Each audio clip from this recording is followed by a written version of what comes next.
Assalamualaikum warahmatullahi wabarakatuh. Halo, aku Sri Fatwa. Ini adalah mahasiswa jurusan Ilmu Al-Quran dan Tafsir kelas 3B UIN Sunan Jati Bandung. Jadi pada video sebelumnya kita sudah sama-sama belajar tentang perbedaan karya tulis ilmiah dan karya tulis non ilmiah. Nah, untuk video kali ini aku akan mencoba untuk membahas salah satu dari karya tulis ilmiah, yaitu artikel.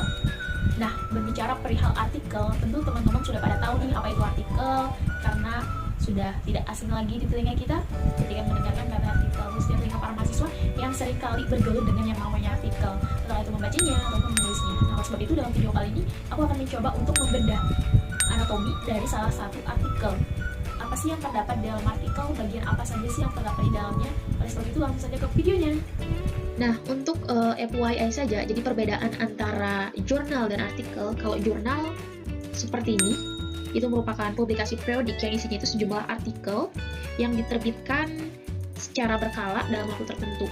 Sedangkan kalau artikel seperti ini, yaitu merupakan karya tulis yang dirancang untuk dimuat di suatu jurnal tertentu. Jadi perbedaannya kalau jurnal itu adalah tempatnya atau sebagai wadahnya, sedangkan kalau artikelnya itu sebagai isi dari jurnal itu sendiri. Nah, untuk yang selanjutnya kita akan mencoba untuk membedah anatomi dari artikel ini. Nah, untuk yang pertama itu ada nama jurnal. Biasanya di sini ini merupakan nama jurnalnya. Jurnalnya itu bernama Al-Quds. Itu jurnalnya Studi Al-Quran dan Al-Hadis.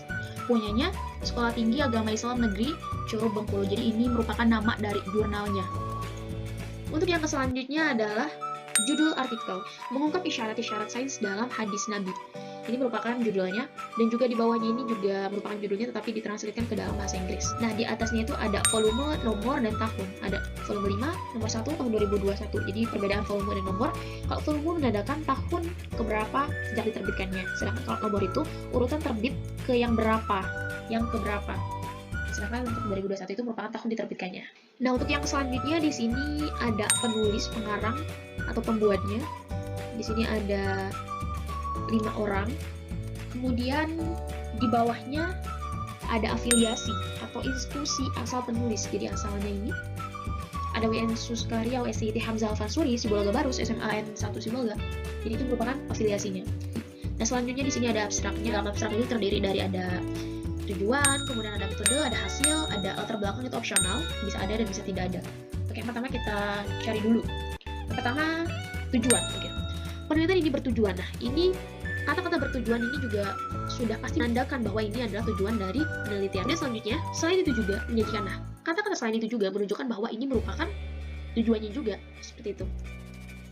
Nah, untuk selanjutnya, metode yang digunakan dalam penelitian ini jelas-jelas merupakan metodenya. Di sini juga sudah dicantumkan kata metode. Jadi ini merupakan metode yang digunakan, bla bla bla bla. Nah, sampai kajian. Kemudian yang selanjutnya, berdasarkan penelitian ini ditemukan bahwa hadis sangat mengisyaratkan.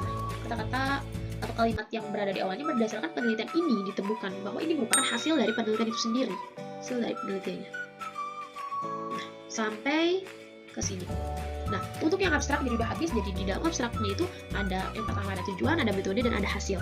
Warna pink itu merupakan tujuan, kemudian yang biru itu merupakan metodenya, sedangkan yang kuning itu merupakan hasil dari penelitiannya. Nah, kemudian di sini ada kata kunci atau yang biasa kita kenal dengan keywords. Di sini ada isyarat, ada sains, ada hadis, ada nabi. Jadi di sini tidak menggunakan urutan abjad. Seharusnya kalau menggunakan urutan abjad itu menjadi hadis, kemudian isyarat, kemudian nabi, kemudian sains. Nah, ini merupakan kata kunci ya semua. Selanjutnya kita ke bagian pendahuluan. Oke. Jadi biasanya di dalam pendahuluan itu terdiri dari ada latar belakang, ada penelitian terdahulu, ada posisi penelitian, kemudian ada formula, dan bisa jadi juga ada metode, tergantung enggak ya dari artikel yang digunakan. Yang pertama kita ke latar belakang, jadi yang berisi dasar untuk memberikan pemahaman kepada pembacanya, gitu ya.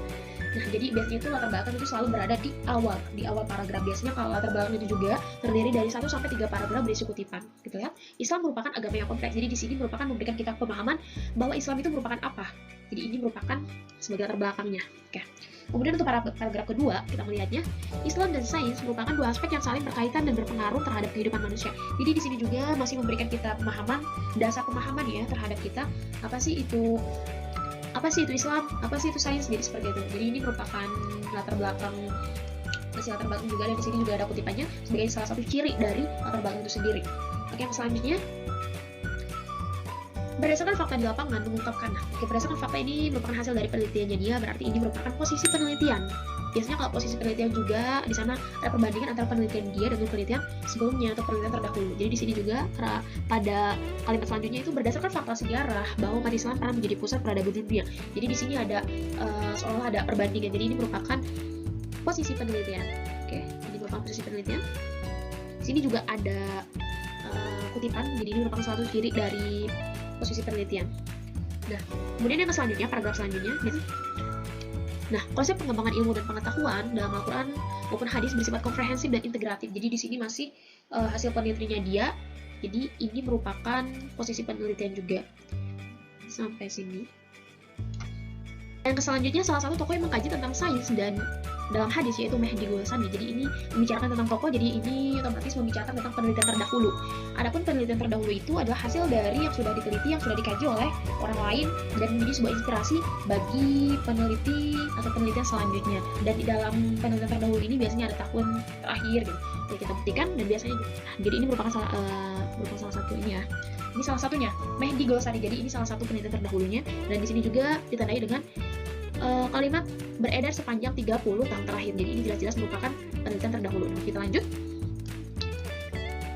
Untuk paragraf selanjutnya, beberapa tokoh juga mengkaji dan membahas tentang berbagai hadis yang kaitannya dengan sains. Itu yang saya katakan tadi, itu minimal 5. Kita coba untuk Zadul Ragib Muhammad An-Najjar. Jadi ini yang pertama, yang kedua.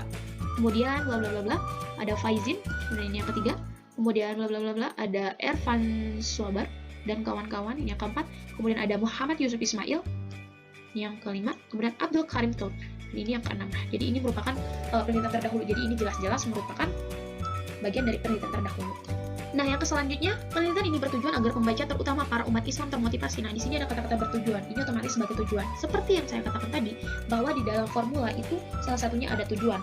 Selain tujuan itu dapat juga berupa rumusan masalah, pertanyaan utama, dan juga bisa berupa tujuan. Nah, di sini merupakan tujuan, jadi ini otomatis merupakan formula penelitian. Oke, untuk yang paragraf terakhir, baca, jenis penelitian ini adalah library research, yang berarti riset kepustakaan.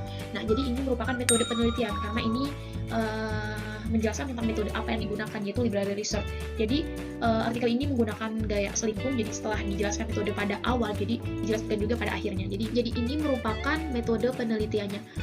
Nah, berbicara perihal metode itu ada aspek waktu dan aspek tempat. Jadi untuk waktunya di dalam artikel ini tidak dicantumkan, sedangkan untuk tempatnya itu sendiri karena menggunakan jenis penelitian library research, di mana penelitian library research ini pada umumnya itu tidak terjun ke lapangan, karena di dalam penelitian ini lebih menggunakan atau memanfaatkan sumber kepustakaan untuk sumber data atau penelitiannya, seperti menggunakan beberapa buku, catatan, maupun laporan dari hasil penelitian terdahulu.